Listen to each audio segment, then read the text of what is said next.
We're going to record first and see what happens. And streaming it's alive. I love it when things work. We messed around with a lot of stuff this weekend for the people just starting to watch. Yeah, we did. And notice Craig's mouth is in sync again. Is that? We got the time-space dilation thing working. We just uploaded a bunch of chronoton particles to our computer. Is that what it was? Okay. Something like that. All right, let me mute my laptop. Bring up the live. We'll share this thing as... Yeah, share this out. As me. Share. Will it say start? Start a watch party. It's back. Here you go. The COVID-19 remedy.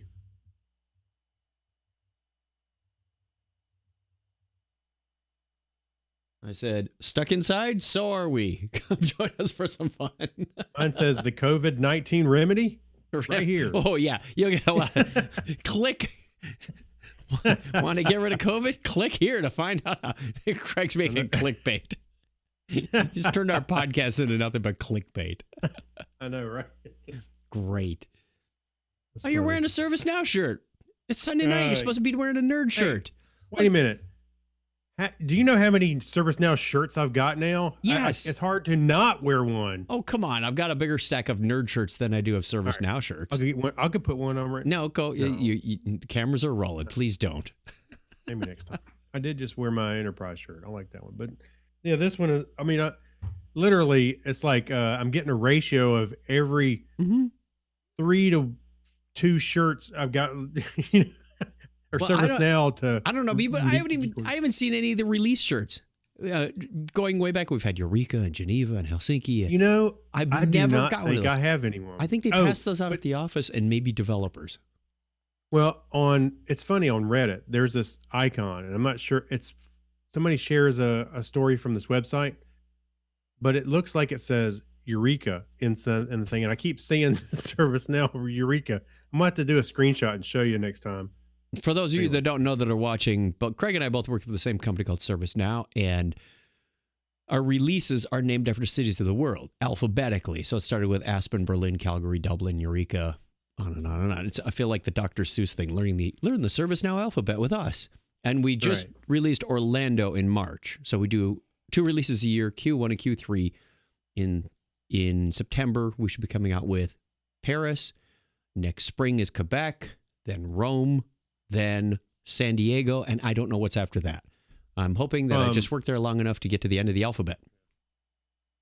I did try to get Rock Hill in as the R release, but nobody was having it. I wanted P for Phoenix. It'd be the hottest release we had.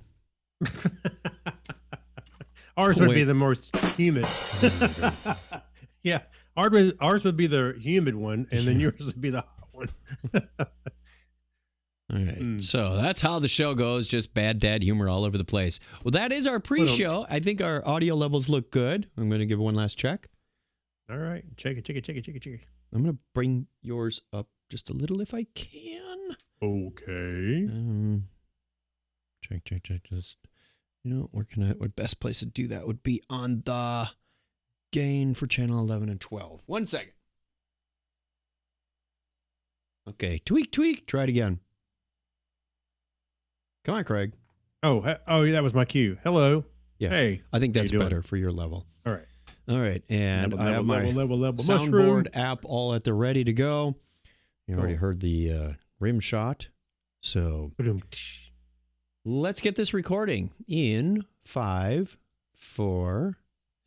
waiting for with the pre-show. Wait, there we go. My lovely wife, Donna, on the ball on the video. In 5, 4, 3. Technorama episode 594. 2 April Fools. That'd be us. Yeah.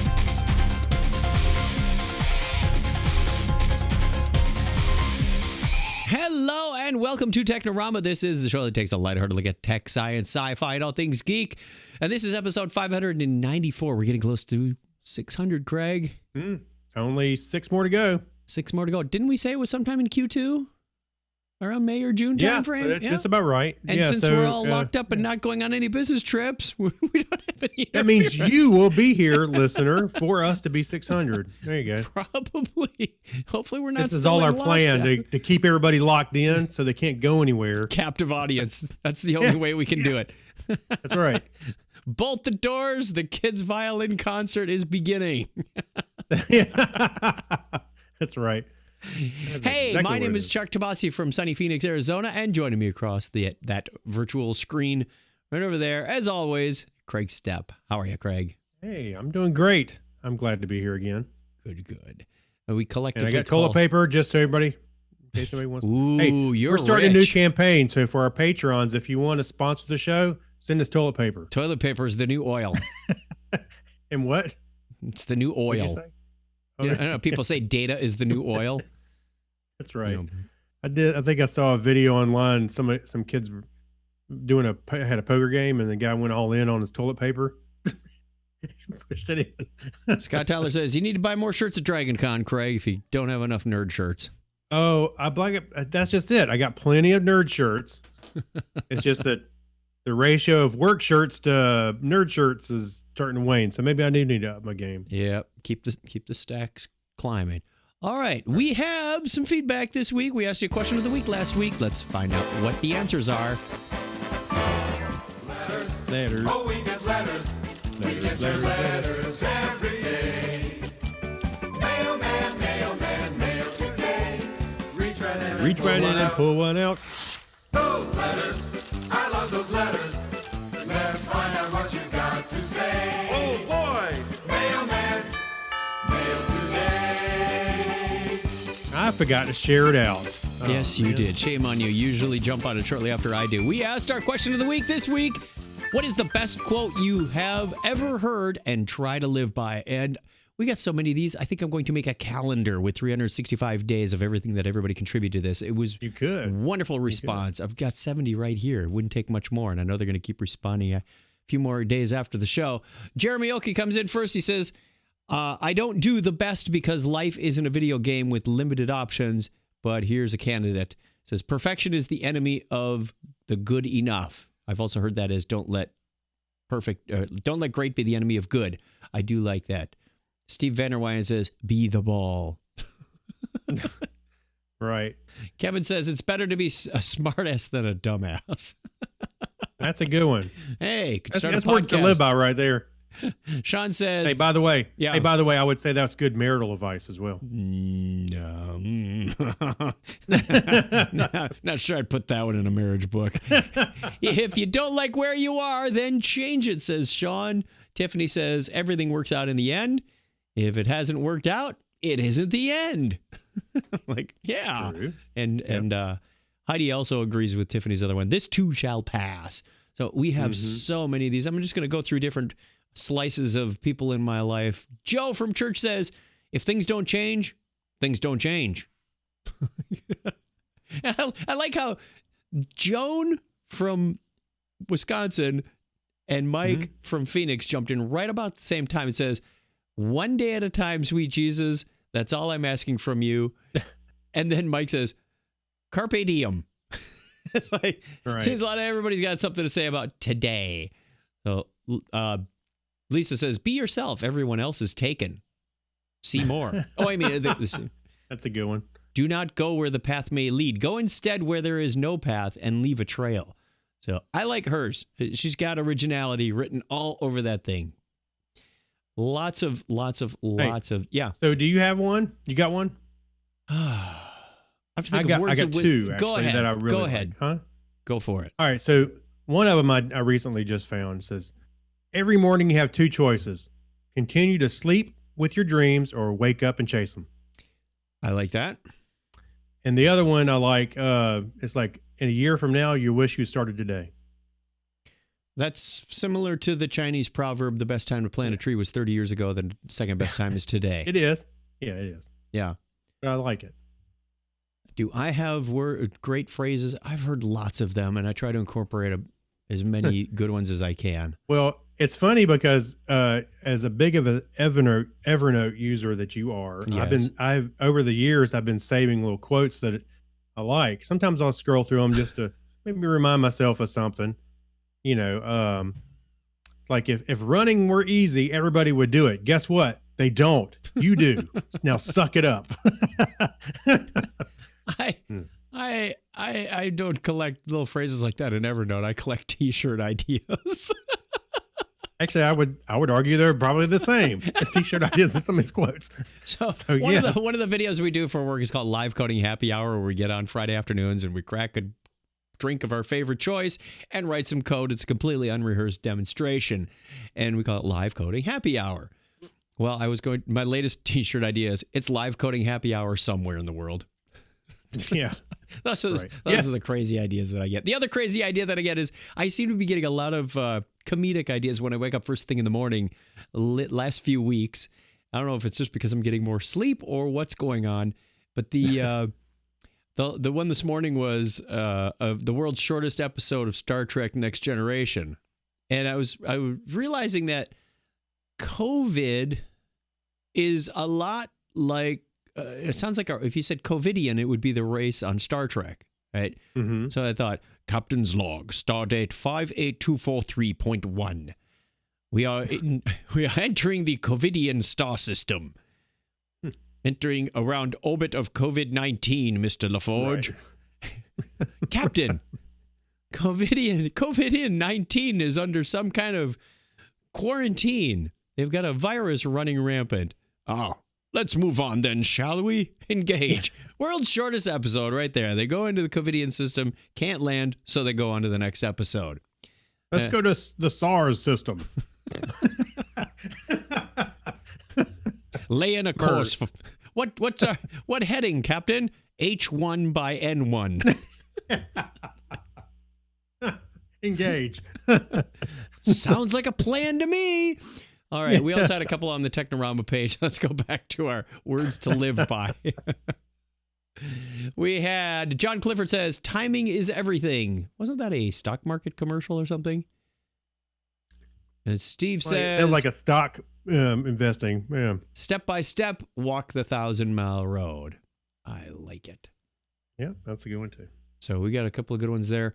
If you've got more, be sure to go over to our Technorama podcast page on Facebook and stick them in there, or follow Craig or me, and we will get you a question of the week at the end of the show. Or follow the Technorama podcast on Facebook. Or follow the bouncing ball as we play the song that takes us out of the voicemail.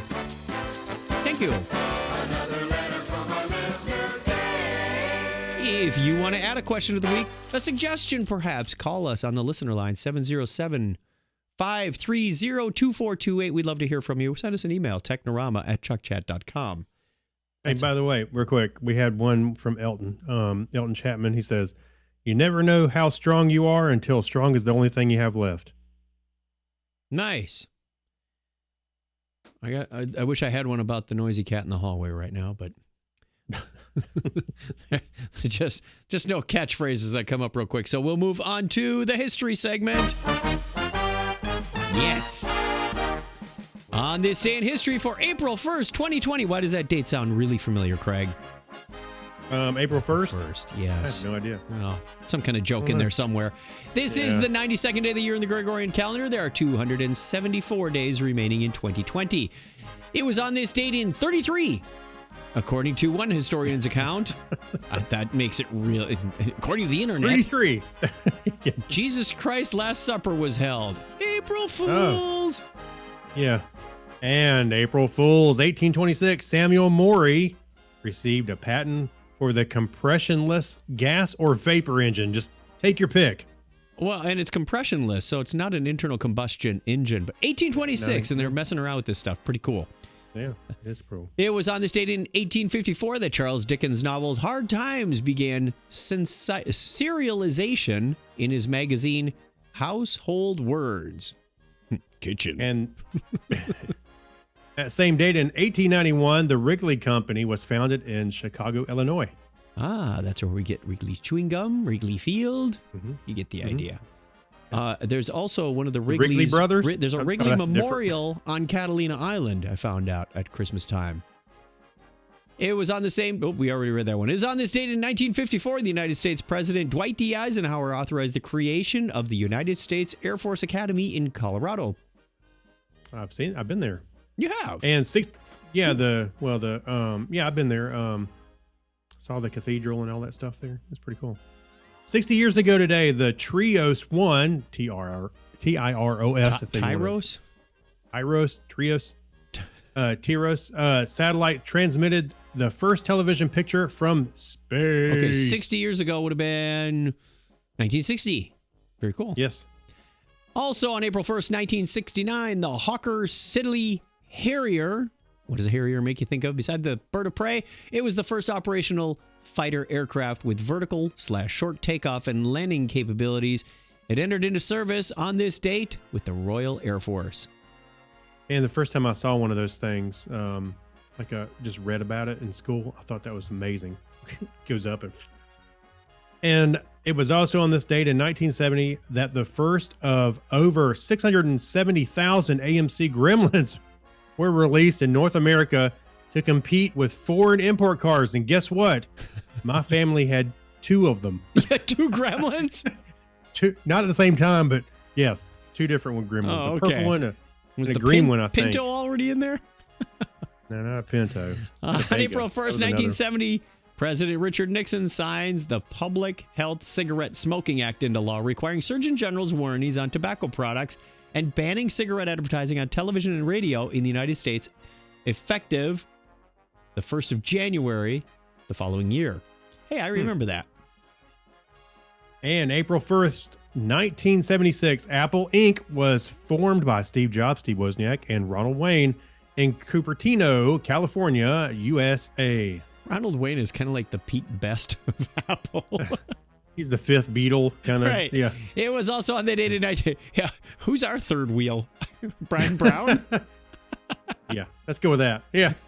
It was on this date in 1997 that the comet Hale-Bopp is seen passing at perihelion. If you happen to be And it was standing at perihelion, you'll know. Never mind. Yeah. And it was 16 years ago today that Google announces Gmail to the public. Wow. I've been a Gmail user for 16 years. I still have some invites if you want. I don't know. I was fishing for invites when it first announced it. Wow. So, I've literally been there I since have the beginning. email Wow. in Gmail that's older than Gmail, so I'll leave you to figure out how I did that. Happy Yeah, how birthday did goes... you- I got mail in there from 1998. Happy birthday Oh. goes out on this date to Danish mathematician and academic George Moore. My Danish isn't so good. He was born on this date in 1640. And born April 1st, 1776, French mathematician, physicist, and philosopher Sophie Germain. Austrian German chemist and academic Nobel Prize laureate Richard Adolf Zsigmondy was born on this date in 1865. And born April 1st, 1874, English mathematician and theologian Ernest Barnes. American actor, director, and screenwriter Lon Chaney was born on this date in 1883. And Sheila May Edmonds, a British mathematician, was born on the same date in 1916. April 1st, 1930 is the birthday of Grace Lee Whitney, actress and singer. And Scottish-Irish American actress, singer, dancer Debbie Reynolds was born on this date in 1932. Whose mom is that? Leah? Yes. We'll just leave it at that. Algerian French physicist and academic Nobel Prize laureate Claude Cohen Tarnouji he's 87 today. That reminds me of, was it Father Sarducci? What, Guido remember him? Sarducci. Yeah, that's it.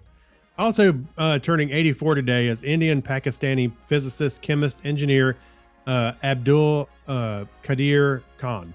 French mathematician and academic Alain Conn was born on this date in 1947. I think the band is getting ready to go. Go, go, go. American aerospace engineer April Erickson Jackson is born as 57 years ago.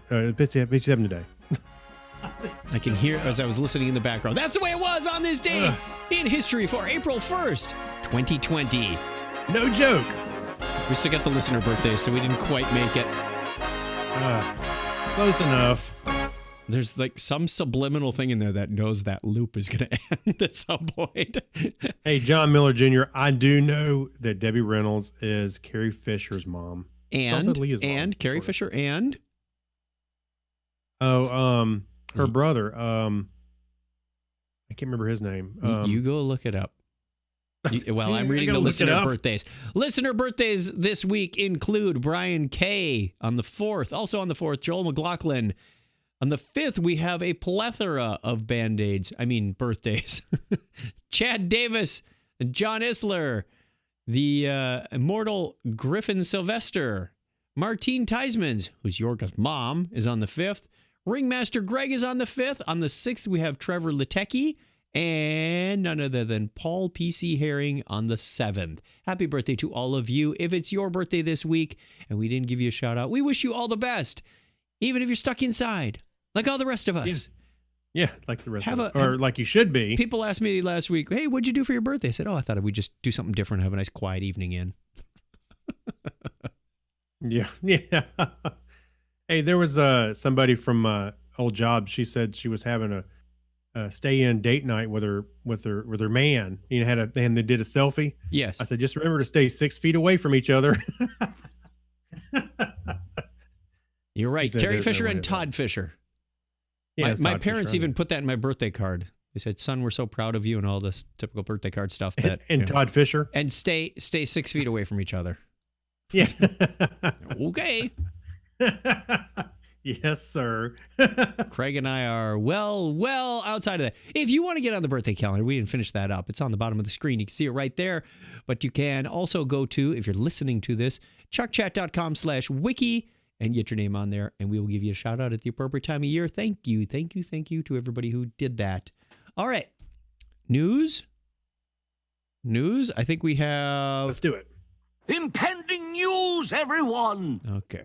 That about sums it up. Yeah, okay. We're trying not to hit too many of these virus stories, but when they do cross paths with technology and science and all kinds of stuff, when we got to go forward.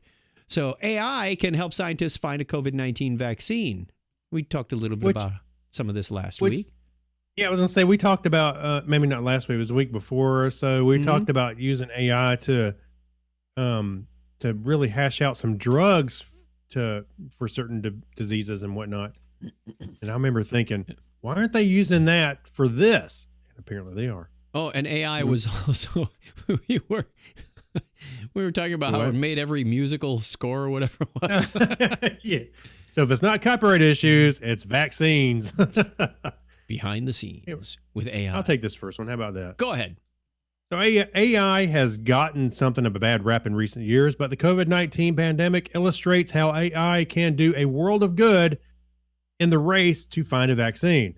AI is playing two important roles in this quest, suggesting components of a vaccine by understanding viral protein structures and helping medical researchers scour tens of thousands of relevant research papers at an unprecedented pace.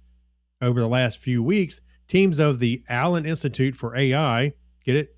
Allen Institute is AI for AI. Uh-huh. Anyway, Kinda Google like GNU's, DeepMind not Unix.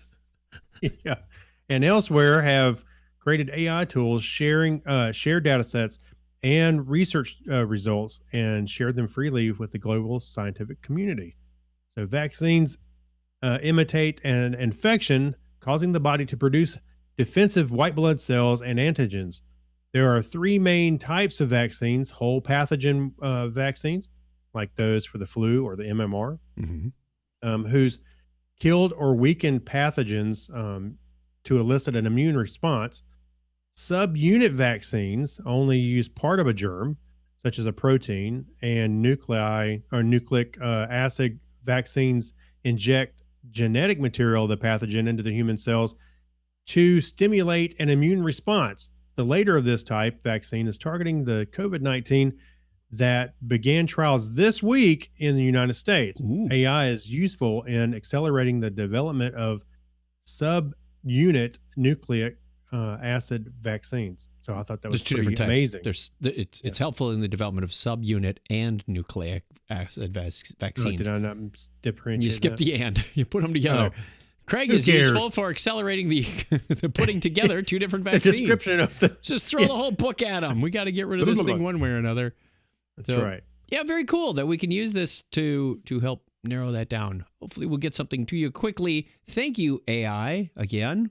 Yeah, I did read that they were testing something out this week, and I forget the company, but they were testing it out, and then there was such a big demand for their test material. They were like, whoa.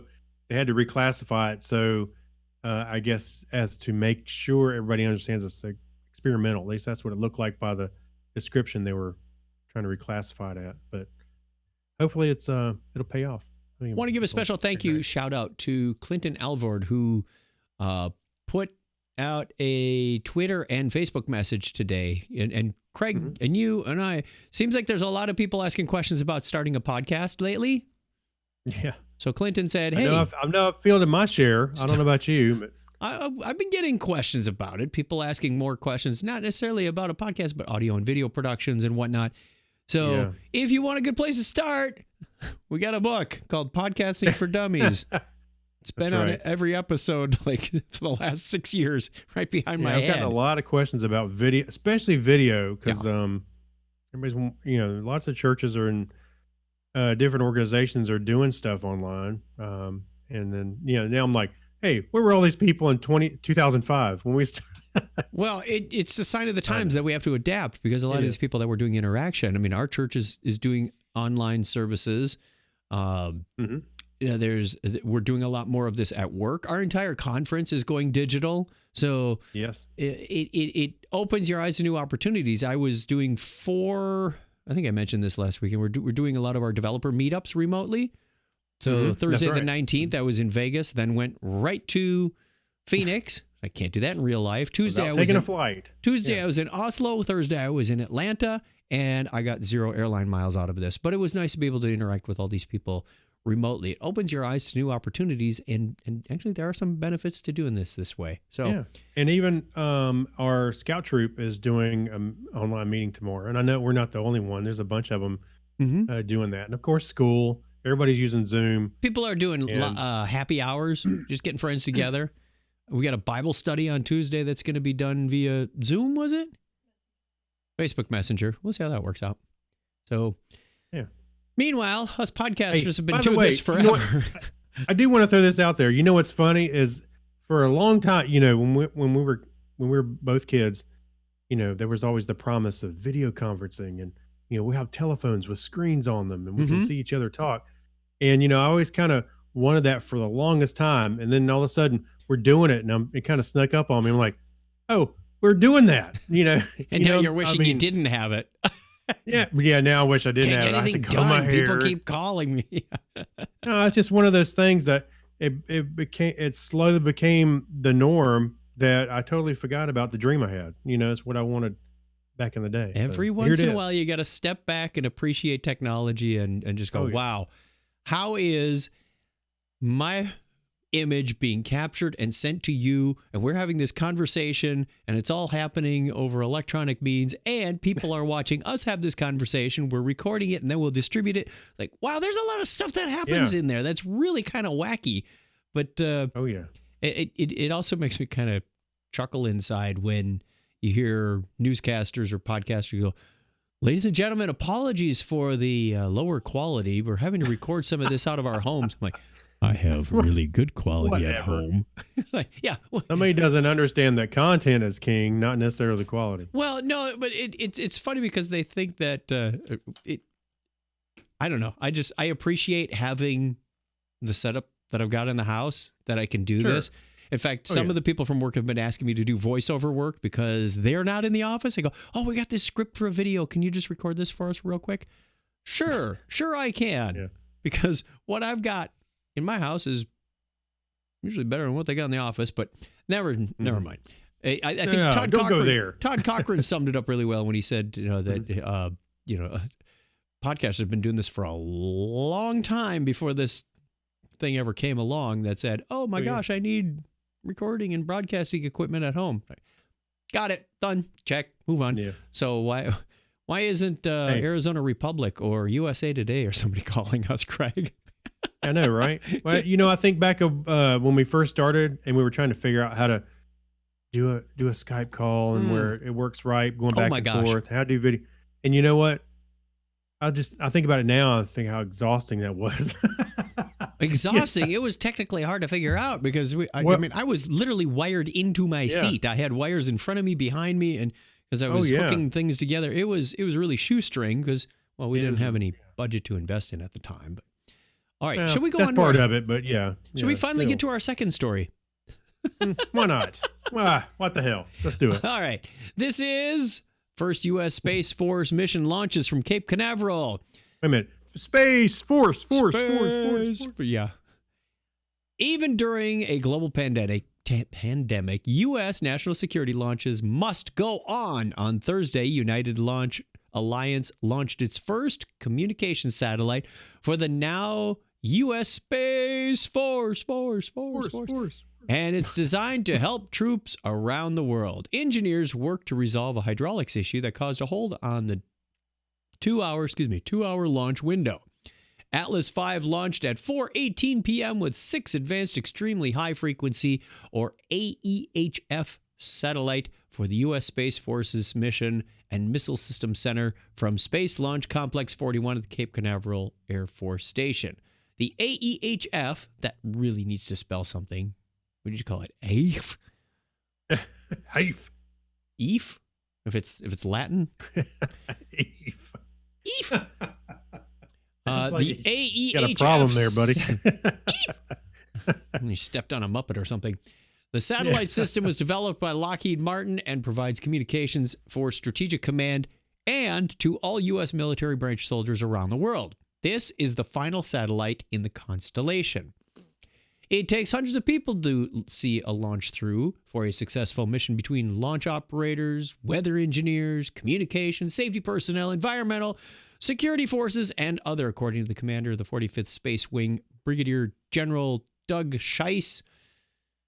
The U.S. Air Force's 45th Space Wing oversees the Eastern Range. On Tuesday, Scheiss answered questions from reporters about how the coronavirus pandemic may affect the launch schedule in coming months, but currently he described operations as business as usual, with some minor changes limiting interactions between teams.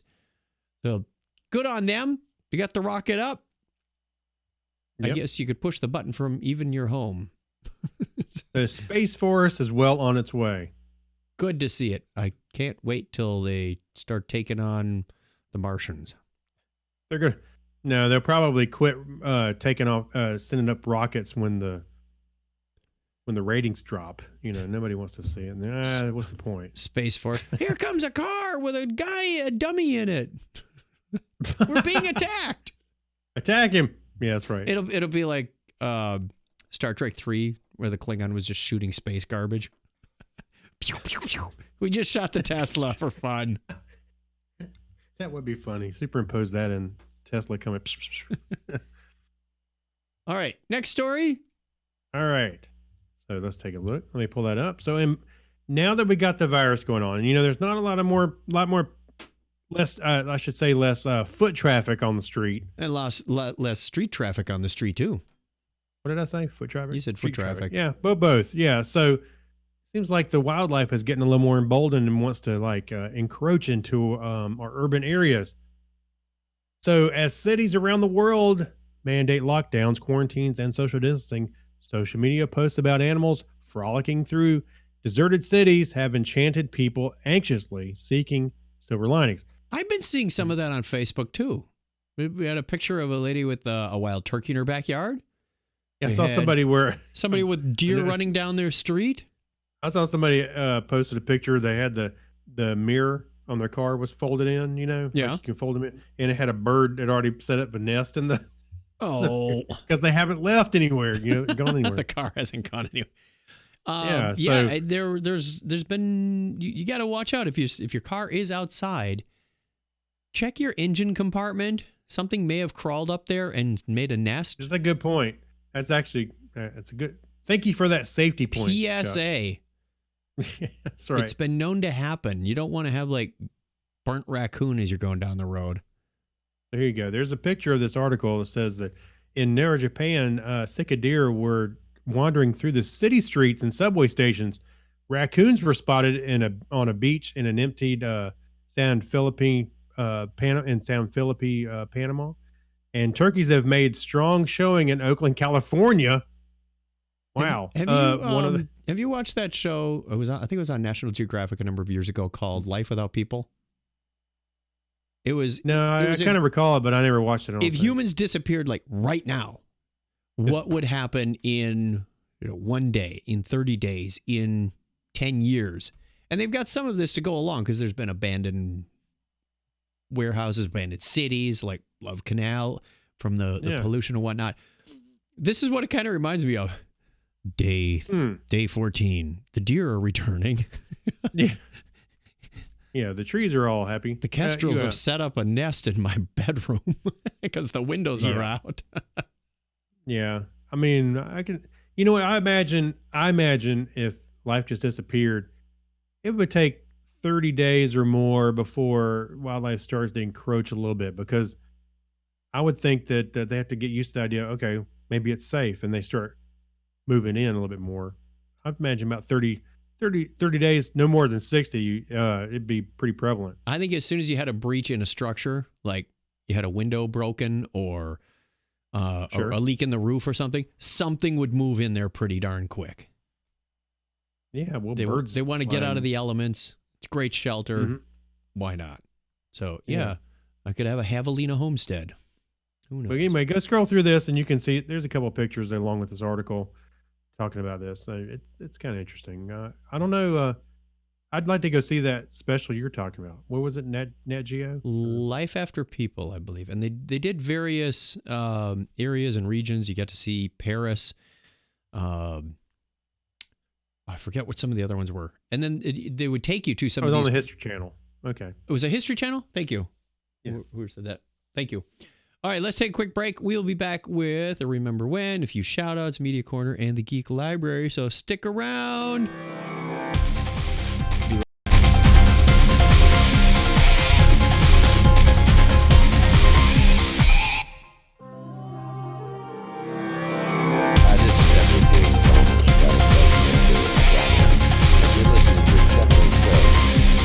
Technorama. And don't forget, frack off.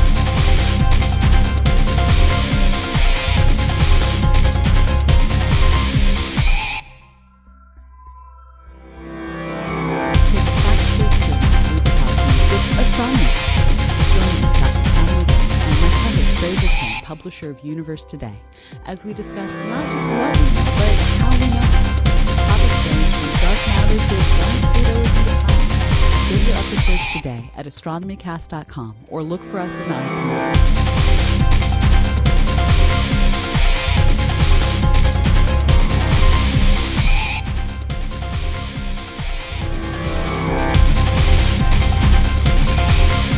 Give a shout out to the chat room. We do this show every Sunday night at 9:30 Eastern time. Want to see you there? Go over to our Technorama podcast page and jump in. I did a watch party, so I can't really see who's up there unless I can click on the number of attendees, but it keeps the number keeps bouncing up and down. So thank you if you're watching. If not, well, maybe you can some Sunday night. We do see John Miller Jr., Elton. If you leave a comment, we'll be able to give you a shout out. But until then, thank you for joining us. And I can tell you what I see. You want to see? You want to yes. What do you see? Your buddy Craig Glassner. Yay! John Miller Jr., Amelia Bowen, Elton Chapman, Michael King. I see June Wessinger, an old friend, and Scott Tyler, also an old friend. Careful who you call old friends. No, I meant like for Scott, it was old friend. That's I'm air quotes.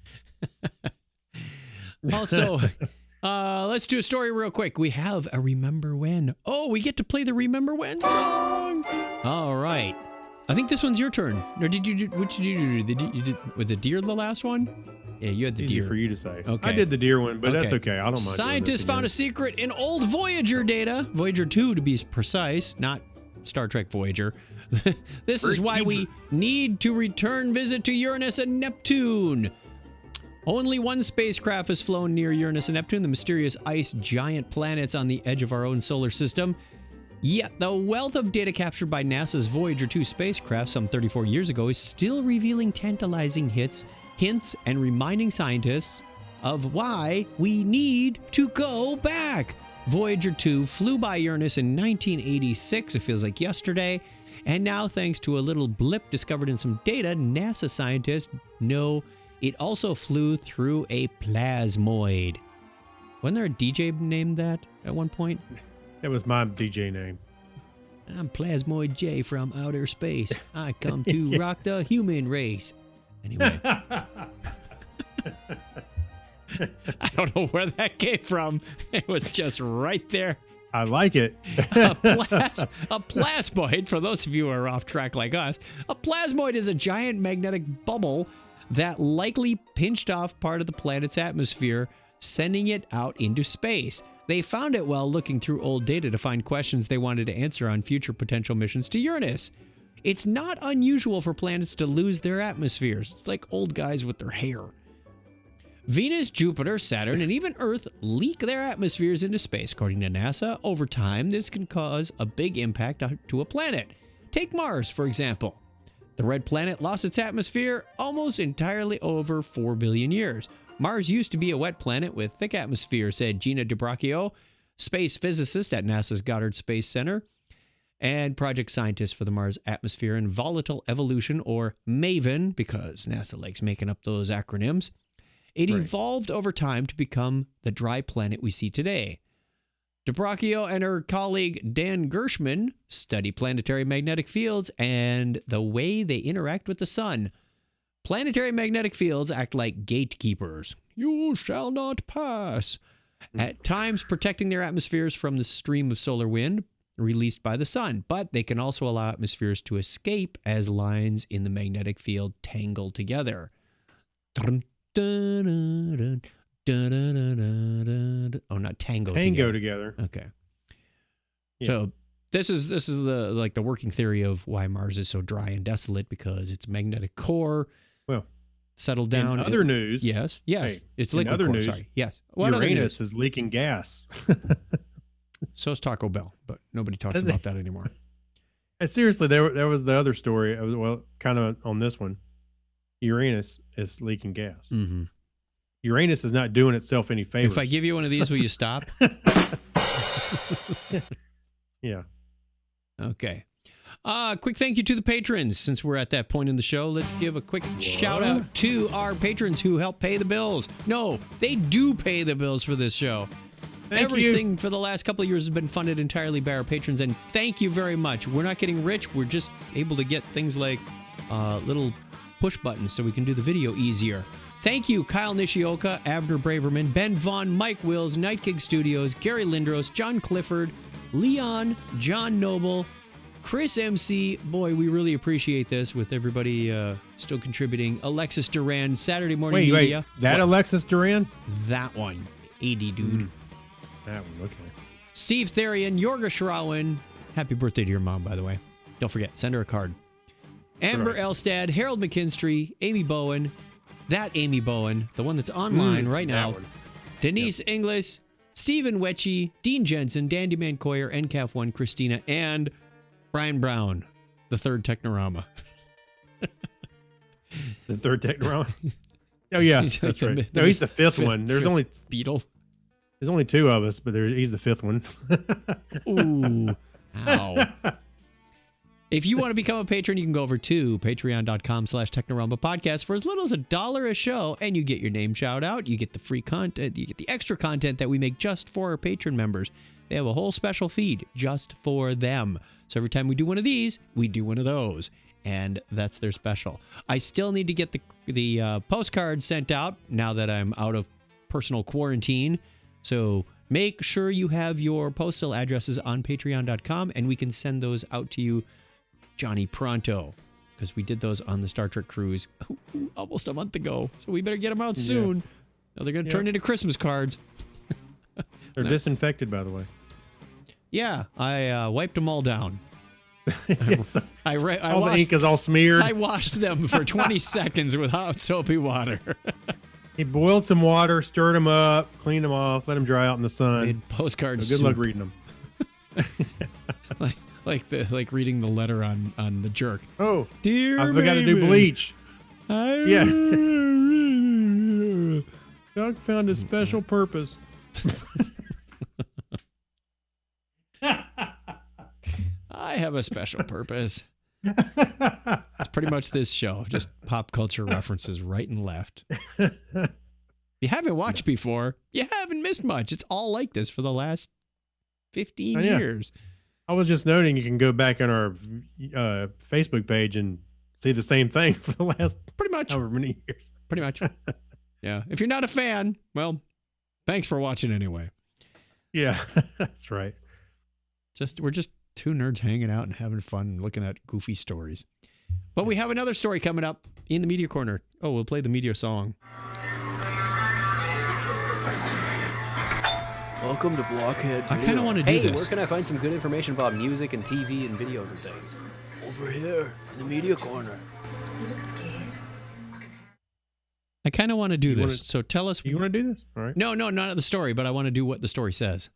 All right. So here, the coronavirus may have shuttered theme parks, but technology has stepped in to make sure that quarantine Americans still have a way. Well, Americas, we've got different Americans. Anyway, have a experience of their favorite rides. A YouTube channel is bringing Disney World and Disneyland and Universal Studios rides to people's homes with virtual reality for free. So the YouTube page Virtual Disney World, which is not affiliated with the Walt Disney Company, has compiled free video playlists of virtual interactive 360 degree rides. The list includes some of the newest attractions, including the Slinky Dog Dash and Frozen Ever After in Walt Disney World in Orlando, Florida. Even rides that are no longer available, such as Ellen's Energy Adventure, which used to be at Epcot in Orlando. Wow. Every That ride sounds has a about as remote. that sounds about as exciting as the Progressive Insurance World commercial. Yeah. The Geico insurance ride. Every video has a remote in the corner of the screen that allows the viewer to navigate their view of the attraction. So, and there's a whole list in here about what Oh my rides they goodness. do have in there. Universal Orlando. Everything from E.T.'s Adventure, which I'm trying to remember if that's even still there. I may have gone by now. But there's a whole list here. So go check them out. I think it'd be kind of fun to at least see. I know that Carowinds, the theme park that I grew up in, Yep. up the road, they have, whenever they have a new ride, there's always the visualization of what the ride's going to be like. So it's kind of neat to go see. I mean, it's one thing to go do the ride, but Oh, I'm putting It's a Small World on the big screen tonight.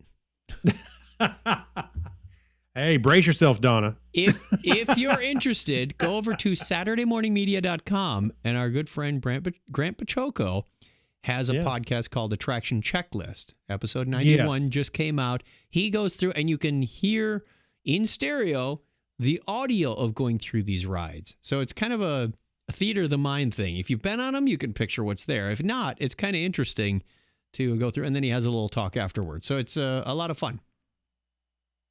Saturday Morning Check Media. out Grant's channel there. Yeah, that's good. I'm glad you brought that up. That's Lots of other stuff at SaturdayMorningMedia.com as well. See, in this time that we live in where you have to stay in your house, we're giving you multiple things to watch besides just us. It ain't all Netflix and Hulu, kids. Yeah. What was that? I saw somebody post on Facebook. I just finished Netflix.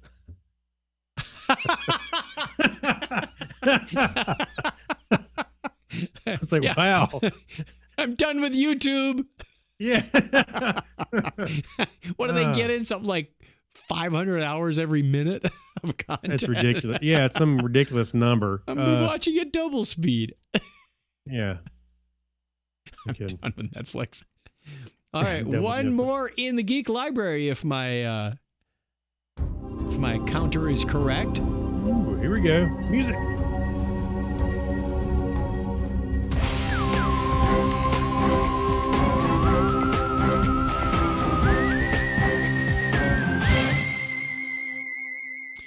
We did the same thing. That was not rehearsed at all. Yeah, I gotta watch this on Facebook as it comes out. There we go. Here comes the dancing. This is okay. Funny. Yeah. Okay. We did the same stupid move. That was not rehearsed, but it was really funny to watch. Yeah. If you Maybe we've been doing this too long together. there's something seriously wrong. I can't. My eyes are watering up. I can't read this story. All right, from PC Games, Minecraft lets you build anything. So why not the entire Earth as real life scale? This sounds like a. Who is the deadpan comedian? Stephen Wright, when he said, Jack Mangan. no, Stephen Wright said, I have a map of the U.S. Its scale says 1:1. People say, where do you live? I say H12. Oh, that's exactly what a project YouTuber Pippin FTS has put together with the help of some mods to break Minecraft's limitation and pull up real-life satellite data. But that's only the first step in his incredible project. Now it's time for players to build all the world's cities too. The project has 2 mods. The first is Terra 1:1, which pulls in data from sources like Google Maps to convert Earth data into Minecraft maps. The other is Cubic Chunks, which reformats the Minecraft's map layouts to remove the height limit for blocks, which lets mountains and valleys exist at their proper heights. But that's just the work of the existing Minecraft mods. Pippin FTS wants to get much bigger with a project called Build the Earth. Terra 1:1 only brings in natural geolocation features, not human architecture. So Build the Earth is an effort to bring together a network of players to reconstruct every building on the planet by hand. Wow. That doesn't sound fun to me, but okay. It's like, okay, I'm done with the shed in my backyard. It took 6 months. Yeah. Well, you get enough people doing it. I could conceivably see it. It depends on how many doing it, how long it'll take, but sure. If everybody built their own house, we'd be good. And then get together as a team and build your work office.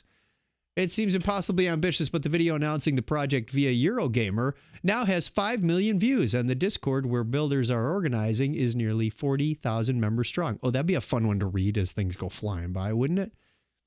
5 million views. Yeah. Members are 40,000 members chatting. Yeah. They're all set to build cities in chunks on local that maps. Okay, I think I might be on locale. That maps that will be stitched together into the full planet. So go out there and have fun if you're a Minecraft person. Good luck and let us know how it goes. You can get involved with that. Yeah, Minecraft's one of those things that at first I didn't see a whole lot of value in it, but then I remember after a while, Harrison was deep into it, and he had installed some mods. This is when he was younger, much younger than he is now, and he was building a functioning nuclear power plant, and he could tell me how it worked.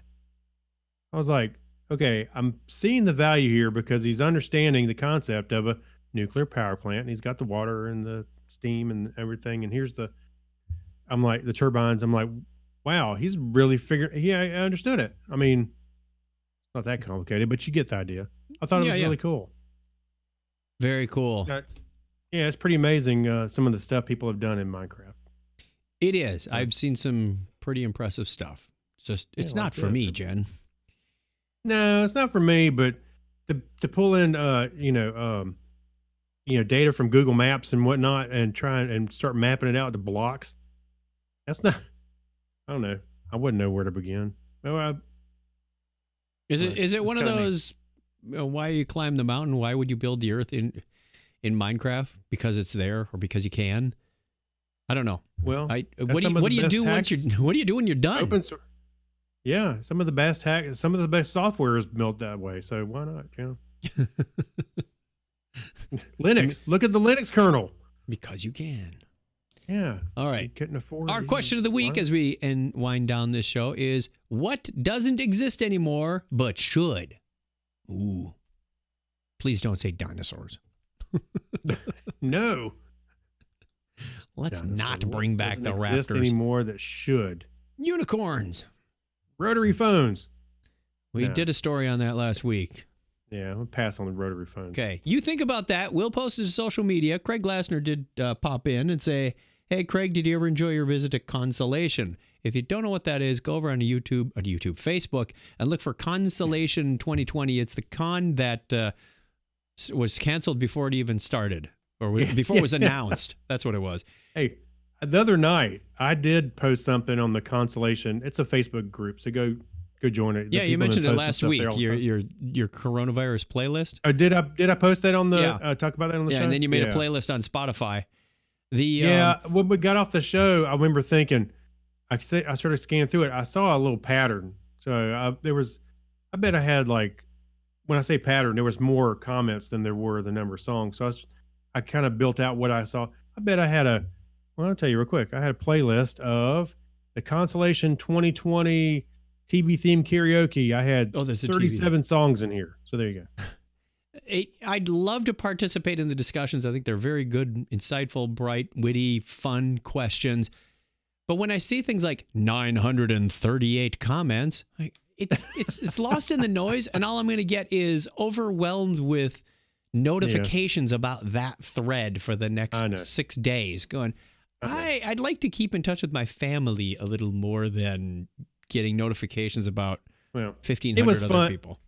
I had fun with that thread. I don't sit there and like a lot of them because you're right. You'll start getting notifications for them. But it is kind of fun just to scan through it. So I recommend it.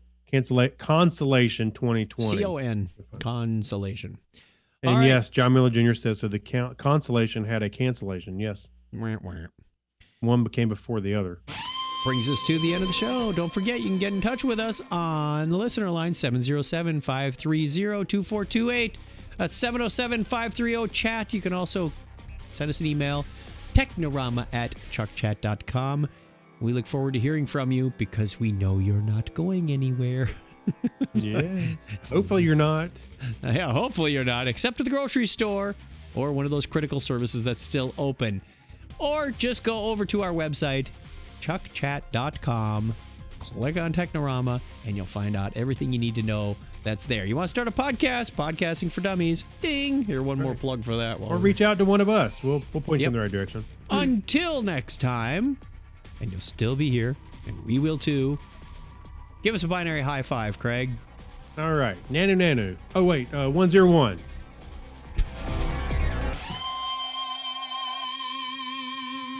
Maybe it'll work on 595. Yeah.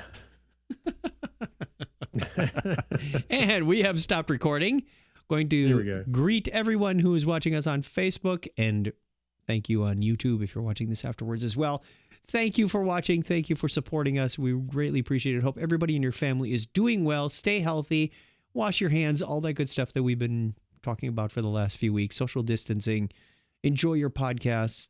Keep in touch with your family via video and telephone. All that good stuff. We truly wish you all the best. Rotary phone if you got it. What's with the rotary phones tonight? I don't know.